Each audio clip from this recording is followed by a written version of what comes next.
परोपकार के विषय में आचार्यों ने कदम कदम पर चर्चा की है। जड़ वस्तु के ऊपर कोई उपकार नहीं किया जा सकता, किंतु जीव के प्रति उपकार का भाव जागृत होता है। जड़ वस्तु में न सुख का संवेदन है न दुख का संवेदन है, किंतु संवेदनशील यदि कोई पदार्थ है तो वह जीव है। इसलिए जीव के प्रति, प्राणी मात्र के प्रति उपकार का भाव होना चाहिए। प्राणी मात्र के प्रति करुणा का भाव जागृत होना चाहिए। प्राणी मात्र के प्रति अनुकंपा का भाव जागृत होना चाहिए, क्योंकि पूज्यपाद स्वामी ने सर्वार्थ सिद्धि में यह प्रसंग दिया है कि वह सम्यक दर्शन, जो कि मोक्ष मार्ग की प्रथम सीढ़ी कहा गया है, उस सम्यक दर्शन की चर्चा करते समय यह प्रसंग दिया है कि वह सम्यक दर्शन दो तरह का होता है, एक सराग सम्यक दर्शन और एक वीतराग सम्यक दर्शन। वीतराग सम्यक दर्शन के स्वामी तो श्रमण हुआ करते हैं, किंतु सराग सम्यक दर्शन जो होता है वह किमात्मक होता है। तो उन्होंने स्पष्ट किया है, प्रशम संवेग अनुकंपा आस्तिक्य आदि अभिव्यक्ति लक्षणम प्रथमम सराग सम्यक दर्शनम, ऐसा कहा। सम्यक दर्शन तो है, किंतु उसके साथ राग जुड़ा हुआ है। लेकिन यह ध्यान रखें, राग भी दो तरह का होता है, एक विषयानुराग होता है और एक धर्मानुराग होता है। धर्म के प्रति अनुराग होना चाहिए। राग हमेशा हमारे लिए एकांत रूप से बंध के लिए कारण नहीं होता, किंतु जो धर्मानुराग होता है वह परंपरा से निर्वाण के लिए कारण बताया है। इसलिए प्रशम, संवेग और अनुकंपा यही जिसके अंग हैं, ऐसा वह सराग सम्यक दर्शन माना जाता है। उसमें अनुकंपा शब्द को भी लिया है। अनुकंपा किसके प्रति की जाती है, किस व्यक्ति के प्रति करुणा का भाव जागृत होता है, यह भी स्पष्ट किया है। आप लोग दूर दूर से आए हैं। अभी यह परिचय दिया जा रहा था कि अहिंसा के पुजारी, अहिंसा के अग्रदूत, ऐसे शब्दों के प्रयोग आपने किए हैं। ठीक किया है आपने, क्योंकि अहिंसा के प्रति लगाव जो होता है वह विरल व्यक्तियों के जीवन में ही वह लगाव उत्पन्न होता है। बहुत सारे ऐसे भी इस धरती पर जीव हैं, मनुष्य के रूप में हैं, इसके उपरांत भी उनकी वृत्ति पशु से भी गई बीती देखने को मिलती है। एक सिंह को भी आपने देखा होगा, सुनते हैं, वह जो सिंह अर्थात व्याघ्र है वह शिकार करता है, किंतु शिकार कब करता है, जब भूख लगी है तो वह शिकार करके उस भूख को शांत करता है। उसके बाद वह शिकार नहीं करता, ऐसा भी सुनने को मिलता है। आप सोचो समझो, प्रत्येक जीव के साथ पेट लगा हुआ है। सुन रहे हैं आप? प्रत्येक व्यक्ति के साथ पेट लगा हुआ है, किंतु पेटी नहीं लगाना चाहिए। पेट और पेटे में बड़ा अंतर है। 2-4-6 रोटी आपने खा ली, भूख शांत हो जाती है, किंतु पेटी को भरने के लिए दूसरे के पेट के ऊपर भी प्रहार करता है संसारी प्राणी। केवल पेट ही भरना चाहता है।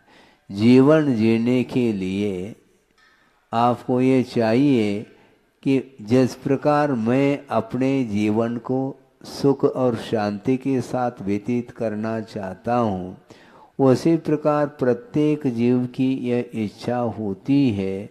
इसलिए दूसरे के प्रति भी करुणा का भाव जागृत होना चाहिए, लेकिन नहीं हो पाता। आचार्य महाराज ने एक बार ये कहा था कि अपने लिए रोना ये आर्त ध्यान है और दूसरे के लिए रोना धर्म ध्यान है। दोनों रो रहे हैं, किंतु स्वार्थी संसारी प्राणी अपने लिए रोता है, भगवान के सामने भी हाथ जोड़ करके रोता रहता है। भगवान कहते हैं रो नहीं। यदि रोना आपको पसंद है तो दूसरे के दुखी जीवन को देख करके रोना चाहिए कि हे भगवान, इसका दुख कब दूर हो। हम अपने दुख को दूर करने के लिए तो कटिबद्ध है, किंतु दूसरे के जीवन में जो आपदा आई है, जो विपत्ति आई है, जो संकट आया है, उस संकट को दूर करने की जो एक भीतर की जो लगनशीलता है, ललक है, उसको बोलते हैं करुणा भाव।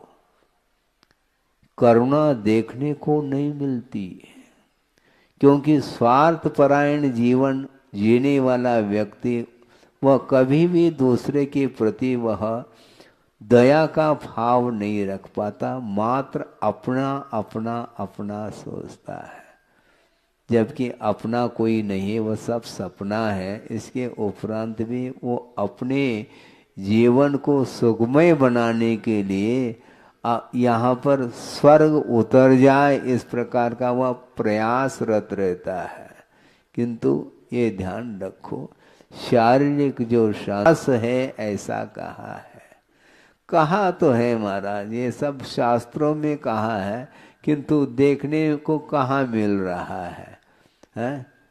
देखने को कहाँ मिल रहा है? ये एक दूसरे को देख करके बोल रहे हैं, किंतु आचार्य कहते हैं देखने को नहीं मिलता, स्वयं ही उस रूप अपने जीवन को ढालने का प्रयास करना चाहिए। तो मैं ये कह रहा था कि सम्यक दर्शन होते हुए भी वह एक तरह का नहीं है, किंतु राग के साथ संबंध को लेकर के जो सम्यक की उत्पत्ति होती है, उसको सराग सम्यक दर्शन की संज्ञा दी है। और वह सराग सम्यक दर्शन की मुख्यता गृहस्थ जीवन में हुआ करती है। महाराज, हमारे लिए भी कुछ धर्म का लाभ हो, क्यों नहीं होगा? क्योंकि धर्म वस्तुतः अहिंसा प्रधान धर्म है। अहिंसा की रक्षा करने के लिए ही हम रात दिन प्रयत्नशील हैं, क्योंकि हिंसा का अर्थ घात होता है। दूसरे के जीवों का घात करके कभी भी जीवन यापन करने का भाव नहीं रखना चाहिए।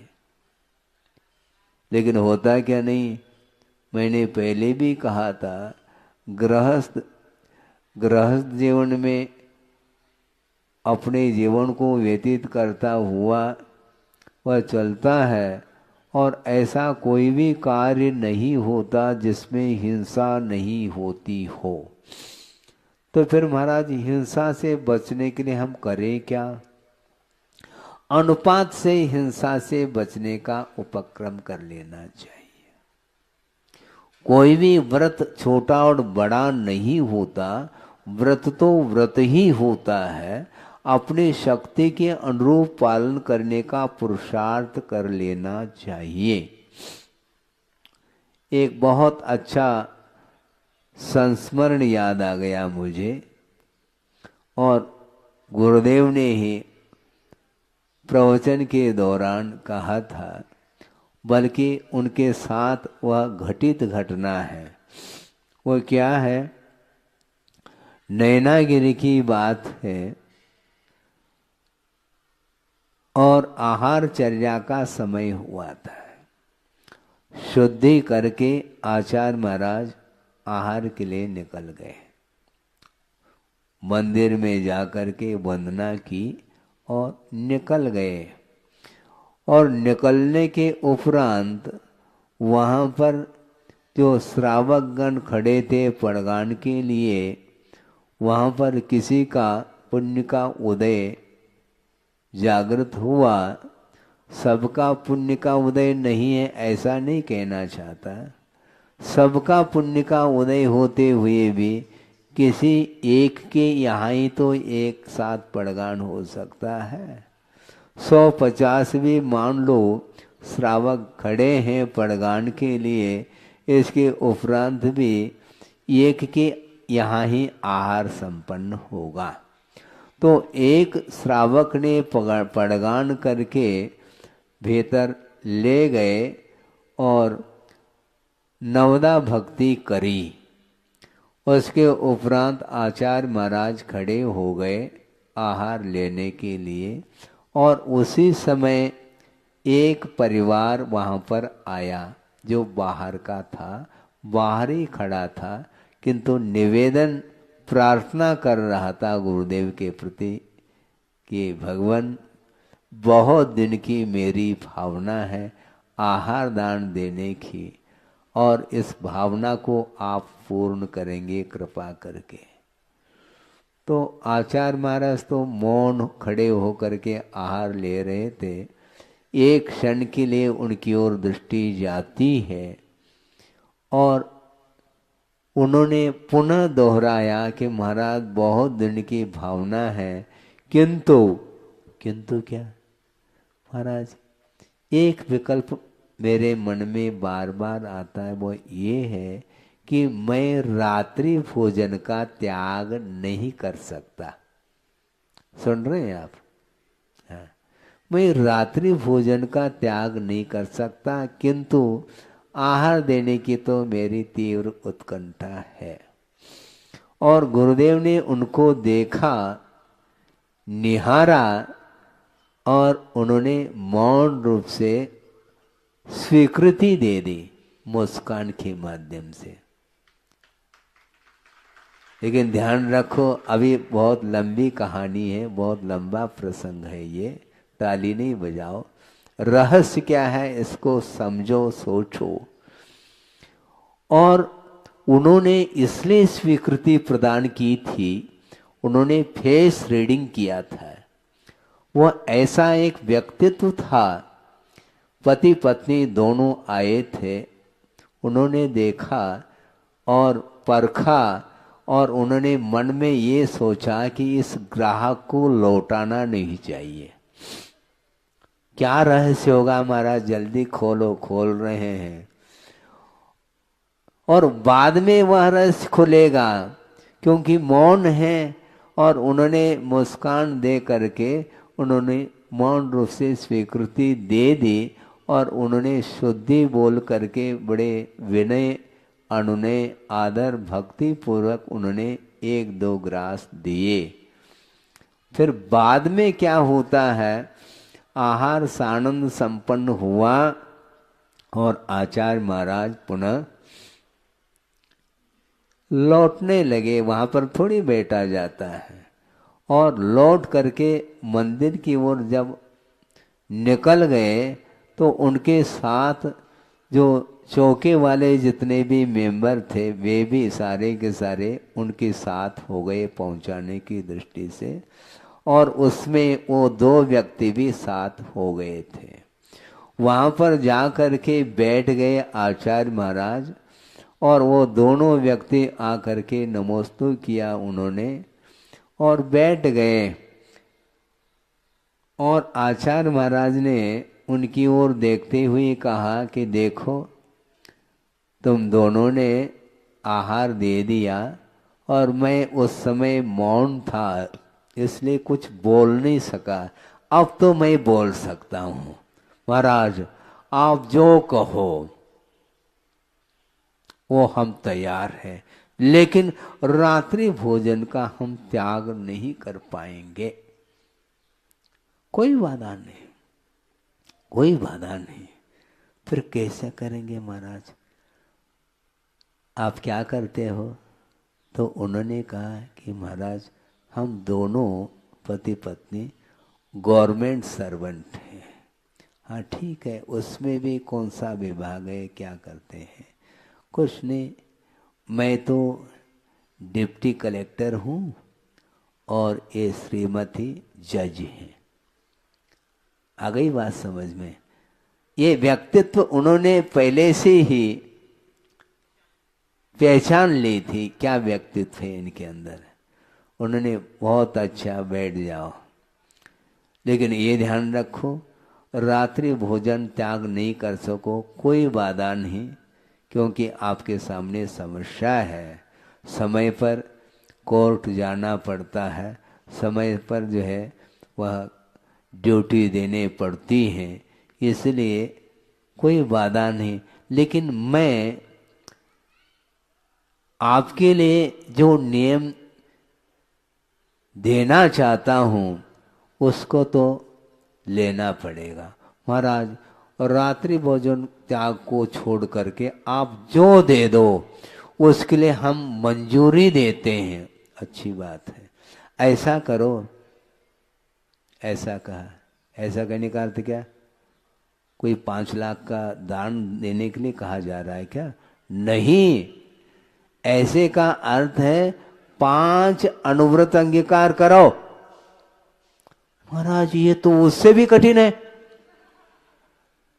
रात्रि भोजन त्याग से भी बहुत जटिल विषय है मेरे लिए, बहुत कठिन है ये। कठिन कुछ नहीं है, मैं समझाता हूँ, सुनो और आप लोग भी सुने। उन्होंने ये कहा कि आप गवर्नमेंट सर्वेंट हैं और गवर्नमेंट के तरफ से आपको जो सैलरी मिलती है, जो पे मिलता है, उतना ही लेना, उसके अलावा 1 पाई भी नहीं लेना। समझ रहे हैं आप? अर्थात रिश्वत नहीं लेना। महाराज ये तो हमसे बहुत अच्छे तरह से निभ जाएगा नियम, और इसमें 5 अनुव्रत गर्भित हैं, अंतर्भूत है, ये ध्यान रखो। कैसा? जो सैलरी मिलती है उसके अलावा 1 पाई भी हम नहीं लेंगे, इसमें सत्यव्रत का पालन होगा। और जहां पर सत्य पल रहा है वहां पर अहिंसा भी पल रही है, क्योंकि अहिंसा की रक्षा जो होती है वह सत्य के माध्यम से हुआ करती है, इसलिए सत्यव्रत पालन हो रहा है। क्योंकि 1 पाई भी हम रिश्वत के रूप में नहीं देंगे। जब सत्य का पालन होगा तो चोरी संभव नहीं, जहां पर सत्य नहीं वहां पर चोरी भी है, और जहां पर सत्य का अनुपालन होगा वहां पर अहिंसा धर्म का भी अनुपालन होगा, और सत्य भी पल रहा है और अचौर्य व्रत भी पल रहा है। और आपने उस सैलरी को छोड़ करके 1 भी पाई नहीं लेने का जो संकल्प लिया है, उसमें परिग्रह परिमाण व्रत भी पल रहा है। परिग्रह सीमित हो गया, परिमाण हो गया क्या नहीं? मान लो 1 लाख रुपए भी यदि मान लो आपको सैलरी मिल रही है, कोई बाधा नहीं, आप ले लो, किंतु 1 लाख रुपए के ऊपर हम 1 पाई भी नहीं लेंगे। अब सोचो, विचार करो, जो कलेक्टर होता है उसके लिए इतना पे मिल रहा है, इसके उपरांत भी रिश्वत के माध्यम से करोड़ों रुपयों का संचय किया जाता है, वह अनीति मानी जाती है। ध्यान रखो, वह न्याय नहीं माना जाता है, वह अन्याय माना जाता है। आप पुरुषार्थ करके वित्त का संचय करो, उपार्जन करो, इसमें कोई बाधा नहीं है, किंतु उस न्याय का उल्लंघन करके जीवन यापन करने का जो भाव है, इसी में आसक्ति पल रही है और उस आसक्ति के कारण ही अहिंसा धर्म समाप्त हो जाता है, ये कहने का तात्पर्य है। उनको बात समझ में आ गई। और दूसरी बात यह है, स्वदार संतोष तो अपने आप ही पलता चला जाएगा तुम्हारा। इस प्रकार 5 अनुव्रत जो है ना, एक ही व्रत के माध्यम से आपके पल रहे हैं। उनको बहुत अच्छा लगा और उन्होंने कहा कि महाराज हमें कोई बाधा नहीं, ये आसानी के साथ मैं इसका पालन करूंगा, लेकिन मैं रात्रि भोजन का त्याग नहीं कर सकता। कोई बाधा नहीं, लेकिन आपके लिए नहीं, ये ध्यान रखो, नहीं तो बिना रात्रि भोजन त्याग किए आप देना प्रारंभ कर दो, ऐसा नहीं। उनके सामने जो समस्या थी, वो समस्या का हल है, यह समाधान है, क्योंकि धर्म से किसी को वंचित नहीं किया जा सकता। मात्र रात्रि भोजन त्याग का नाम ही धर्म है ऐसा नहीं, इसका भी पालन करें, किंतु इसके साथ साथ इस प्रकार की भी धर्म की उपासना की जा सकती है और करना चाहिए। इस प्रकार आचार्य महाराज की ये कुशलता है कि किसी को भी है वापस नहीं, किसी ग्राहक को वो वापस लौटाने नहीं देते, लौटने नहीं देते। वो अपनी क्षमता के अनुरूप धर्म का पालन करो। अर्थ ये है कि अहिंसा की उपासना करने वाला व्यक्ति हमेशा परिग्रह से दूर रहता है और रहना चाहिए। यहां तक कि रत्नकंठ श्रावकाचार्य में ये प्रसंग आता है, उस प्रसंग को आपके सामने रख रहा हूं 5-10 मिनट में। उसको सुन करके पढ़ करके आपको आश्चर्य लगेगा। आप तो उच्च कुल में पैदा हुए हो और एक नीच कुल में पैदा हुआ है, कौन? चांडाल। और उसका नाम लिया है किसने? आचार्य समंतभद्र स्वामी ने रत्नकंठ श्रावकाचार्य के अंदर उसको उसका नाम उल्लेखित किया है। सम्यक दर्शन संपन्न मभि मातंग देहजम देवा देवम विदुर्भस्म गूढ़ांगारांतरोजसम, ऐसा कहा। आप सोचो विचार करो। वह चांडाल नीच कुलीन माना जाता है, उसका स्पर्श नहीं किया जा सकता, किंतु ये ध्यान रखो सम्यक दर्शन से वह संपन्न हुआ है, उसके लिए देव संज्ञा प्राप्त हो गई है। देव का अर्थ देवादिदेव नहीं लेना, किंतु देव का अर्थ उसके अंदर पूज्यता आई है, वह आदर का पात्र हुआ है। देव का अर्थ वह पूज्य हुआ है, और पूज्यता का अर्थ यहाँ पर वह पूज्यता नहीं लेना, किंतु आदर का पात्र बना हुआ है। वो कौन? वह चांडाल होने के बावजूद भी। ऐसी कौन सी विशेषताएं महाराज? उस प्रसंग को आपके सामने रख रहा हूं, सोचिए। उस चांडाल ने भय के ऊपर भी विजय प्राप्त की है, और उस चांडाल ने लोभ को भी जीत लिया है। इस प्रसंग में वह विषय स्पष्ट हो जाएगा। राजा ने अष्टानिका पर्व में अष्टमी से लेकर के पूर्णिमा तक उस अष्टानिका पर्व में किसी भी जीवों की विराधना घात नहीं होना चाहिए, इस प्रकार उस राजा ने राज्य में घोषणा की थी। अब सोचो, हिंसा नहीं होगी उस अष्टानिका पर्व के दिनों में। संयोग की बात है, राजा का राजकुमार, और उसने उन दिनों में जीव का घात किया था। क्योंकि वह मांस का लोलुपी था और उसने छुप करके बगीचे के अंदर एक मेंढे का घात किया। मेंढा जानते हैं आप? है हाँ। उसका घात किया और उसको पका करके उसने भक्षण किया था। और यह बात राजा के कान तक पहुंच गई, खबर पहुंच गई।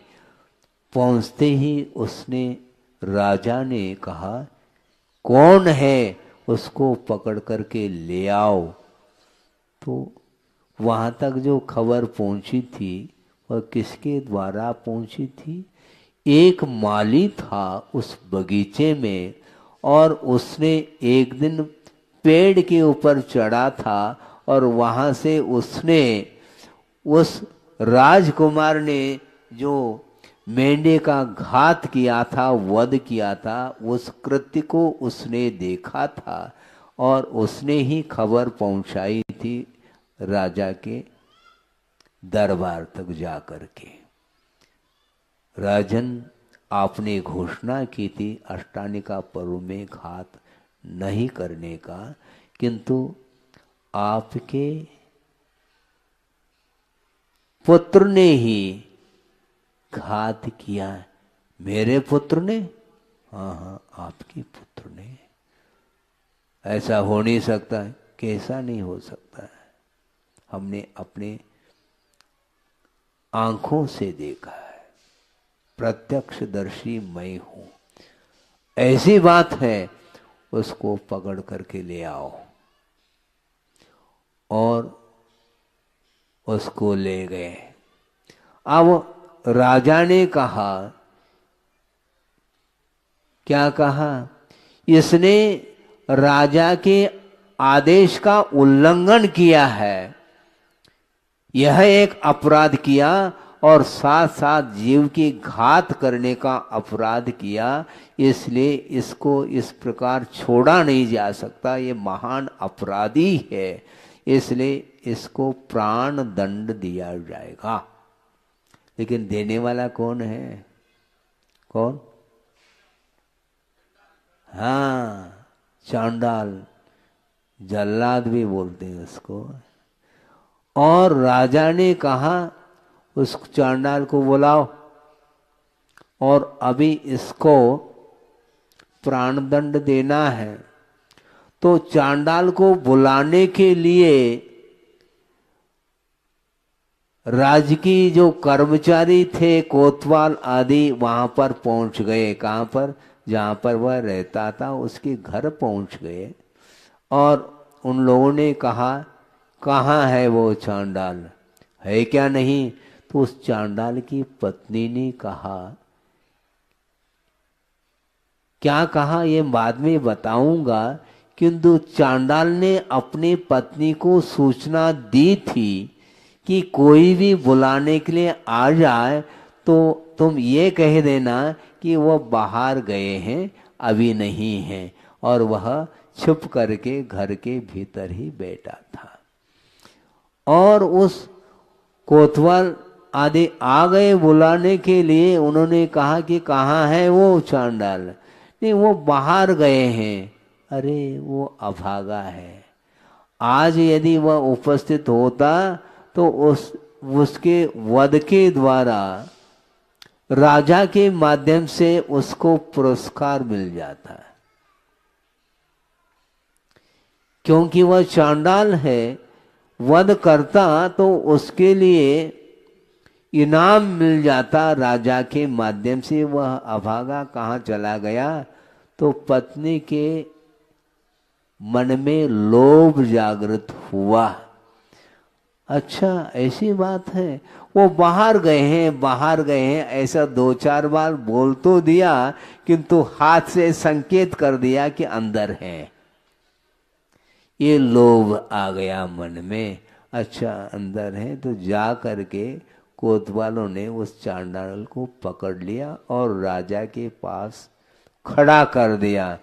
अब राजा ने कहा, देर मत करो। क्या करना है राजन? कुछ नहीं करना है, ये राजकुमार है और इसने राज की आज्ञा का उल्लंघन किया है और जीव का घात किया है। इसको जल्दी से जल्दी क्या करना है, इसका घात करना है। तो राजन, मैं घात तो नहीं कर सकता। क्यों, क्या बात है? मैंने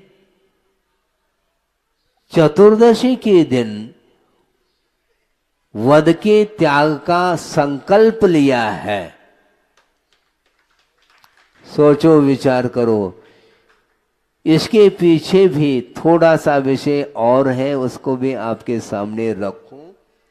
वह ये है, मैंने चतुर्दशी के दिन इसलिए वध का त्याग किया है क्योंकि एक दिन मुझे सर्प ने काट लिया था और उसके फलस्वरूप मेरा अवसान हुआ है, ऐसा समझ करके परिवार लोगों ने मुझे स्मशान में ले जा करके वहां पर रखा था। किंतु ऐसा पुण्य का उदय था कि मेरा अवसान नहीं हुआ था। फिर हुआ कैसा? वहां पर एक रिद्धिधारी मुनि महाराज थे जो कि ध्यान में लीन थे, और उनके पास कौन सी रिद्धि थी? औषध रिद्धि। जिनके शरीर के स्पर्श से वह वायु जिसको स्पर्शित हो जाए वह जीवित हो जाता है। सोचो, विचार करो। ऐसे औषध रिद्धि के धारक मुनि महाराज के शरीर के स्पर्श से वह हवा बह रही थी और वह हवा का स्पर्श उस चांडाल से हुआ, और वह चांडाल जो मृत जैसा प्रतीति में आ रहा था वह जीवित हो गया। और जीवित होने के उपरांत उसने सोचा, बहुत अच्छा अवसर है, रिद्धिधारी मुनि महाराज के प्रताप से पुनः प्राण आ गए हैं। अब मैं संकल्प लेता हूँ, 14 के दिन मैं वध नहीं करूँगा। अन्य दिनों में तो वह वध करेगा, किंतु ये ध्यान रखो, अहिंसा धर्म का पालन उसने 14 के दिन उसने वध का त्याग किया था। किंतु उसका वह संकल्प, प्राण भी चले जाएं किंतु वह संकल्प अडिग रहेगा। और राजा को कह दिया, राजन आपको जो करना है वह कर लो, किंतु प्राण भी चले जाएं किंतु यह प्रण, यह संकल्प टूट नहीं सकता। इस प्रकार उसने कह दिया। न उसको मरण का भय रहा, मरण के भय को भी जीत लिया उसने, और लोभ जो दिया जा रहा था उस लोभ को भी जीत लिया। और राजा ने सोचा, चांडाल होकर के तुम 14 के दिन व्रत लेते हो, ये भी कोई व्रत है क्या? संभव नहीं है। इस प्रकार समझ करके उस राजा ने राजकुमार को भी और उस चांडाल को भी, कोतवालों को कह दिया, इन दोनों को वहां पर फेंक दो।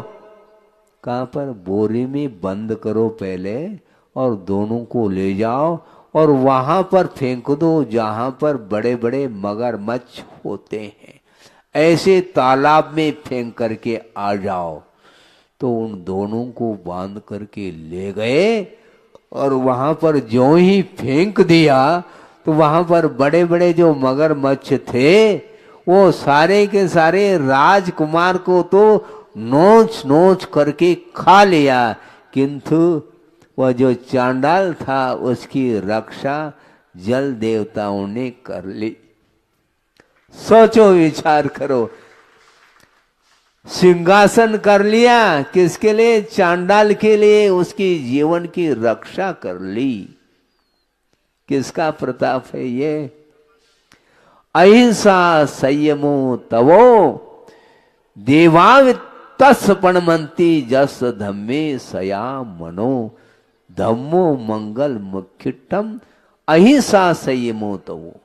अहिंसा और तप से युक्त जो धर्म होता है वह वस्तुतः उत्कृष्ट धर्म माना जाता है, और वह धर्म जिसके हृदय में स्थान मिल रहा है, जिसके हृदय में अहिंसा धर्म के लिए स्थान मिल रहा है, उसकी रक्षा देव लोग भी आकर के करते हैं। इस प्रकार आगम में उल्लेख मिलता है। सोचो, अहिंसा धर्म की महिमा तो सोचो।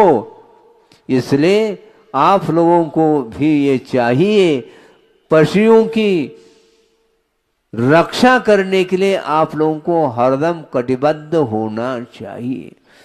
मनुष्य के लिए तो बहुत सारा प्रबंध है, किंतु पशुओं के लिए कोई प्रबंध नहीं है बंधुओं। आवारा घूमते रहते हैं और उनका वध होता रहता है। ट्रक के ट्रक भर करके ले जाते हैं, और ऐसे ट्रक को भरते हैं कि वहां पर पहुंचते पहुंचते भी कई पशु मर जाते हैं। श्वास लेने के लिए गुंजाइश नहीं, इस प्रकार उसको ठोस भर देते हैं। ऐसी जीवन की दशा उनकी होती है। आप लोगों का कर्तव्य है, हाँ, आप लोग प्रवचन सुनने के लिए बैठे हैं, मैं आलोचना नहीं कर रहा हूँ। आपके लिए प्रबंध क्या है देख लो, है ऊपर क्या है, छत्र सुन रहे हैं आप, ऊपर जो छत्र हैं घूम रहे हैं आपके ऊपर, इतना तो प्रबंध है मानव के लिए। पशुओं के लिए क्या प्रबंध मुझे बताओ आप, सोचो विचार करो। ऐसी स्थिति में आप लोगों का कर्तव्य है इस प्रकार प्रतिदिन जहां पर स्लॉटर हाउस में हजारों की संख्या में बड़े बड़े पशुओं का भी वध होता है, इस प्रकार सुना गया। यांत्रिक जो कत्ल खाने खुले हुए हैं वहां पर लाइन के लाइन लग जाती हैं, पशुओं की लाइन, और वो सारे के सारे उनकी दुर्दशा हो जाती है, जीवन का अंत हो जाता है उनका। जबकि उनकी जीवन की रक्षा की बात करो, क्योंकि पशु जीवन में भी यदि उन्हें जीवन दान किसी के द्वारा मिल जाता है तो उसके माध्यम से इतना उपकार होगा आपके ऊपर उन जीवों के द्वारा जिसका हम बखान नहीं कर सकते हैं, क्योंकि इसको अभय दान की संज्ञा दी है, ये ध्यान रखो। उनको मानवों के द्वारा पशुओं के लिए अभय दान मिलना चाहिए, इसको सबसे महत्वपूर्ण दान माना है। आहार दान का निषेध नहीं, किंतु आहार दान के माध्यम से वह एक तात्कालिक उसके ऊपर उपकार हो रहा है। 24 घंटे के लिए आपका आहार उपयोग में आता है, किंतु जिसने जीवन दान दिया है वह पशु भवांतर में भी उस व्यक्ति को नहीं भूल सकता। इसको बोलते हैं परस्परोपग्रहो जीवानाम।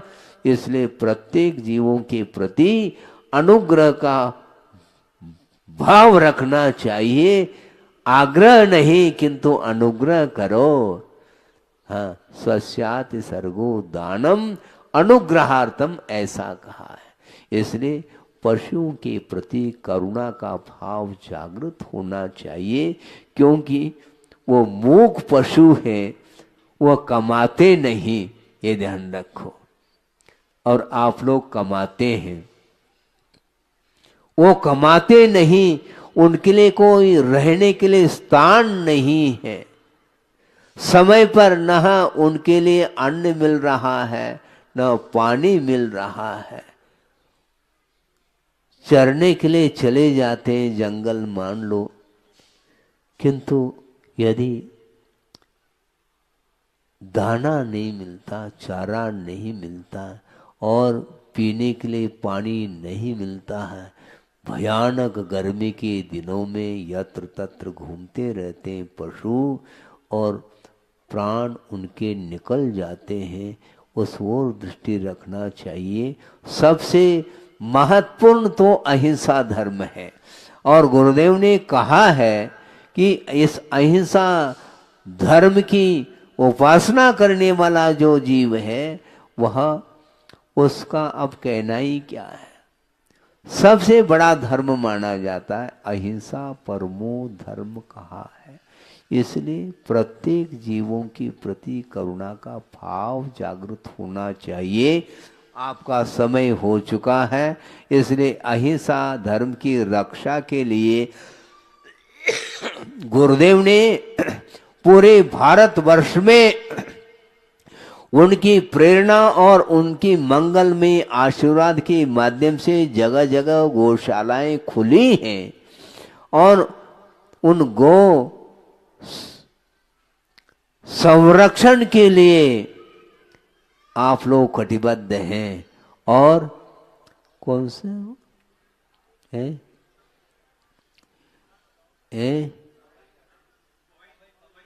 पवई तो है, उसके साथ साथ जो आप लोग जिसको संभाल रहे हैं कौन सा, हाँ दयोदय महासंघ, छोटा नहीं है वो, ध्यान रखो। दयोदय महासंघ के द्वारा जगह जगह जो गौशालाएं खुली हैं उनके लिए योगदान मिल रहा है। वह अपने आप में वह कार्य सराहनीय है, क्योंकि गुरुदेव ने उस कार्य के लिए आशीर्वाद दिया है। वस्तुतः बैठ करके स्वाध्याय करने मात्र से अहिंसा धर्म की रक्षा नहीं होती, किंतु प्रयोगात्मक यह अहिंसा धर्म है, प्रैक्टिकल धर्म है। इसको निरंतर आप लोगों को उत्साह के साथ जहां भी कमी हो उस कमी की पूर्ति करते हुए प्राणी मात्र की रक्षा करने के लिए आपको आगे बढ़ना चाहिए। और ज़्यादा नहीं कहते हुए इसको यहीं विराम देता हूँ, क्योंकि अहिंसा के माध्यम से दूसरों की जो प्राणों की रक्षा करने के लिए जो कटिबद्ध होता है उसके जीवन में कभी भी संकट नहीं आ सकता और उसकी जीवन की रक्षा करने के लिए ये देव भी उतर करके आपके लिए सहयोग प्रदान कर सकते हैं। इस प्रकार अहिंसा धर्म की उपासना करने के लिए हम और आप एकत्रित हैं। इसलिए निरंतर इस मनुष्य भोग की सार्थकता को सिद्ध करने के लिए अहिंसा धर्म को हमें प्रतिपल हृदय के साथ पालन करना चाहिए और उसके माध्यम से अपने जीवन को उत्थान की ओर ले जाना चाहिए। अहिंसा परमो धर्म की जय। बोधि समाधि परिणाम शुद्धि स्वात्मोपलब्धि शिव शोक सिद्धि चिंतामणिम चिंतित वस्तुदाने त्वां वंदमानस्य ममास्तु देव। परम पूजाचार्य गुरुवर श्री विद्यासागर जी मुनि महाराज की जय।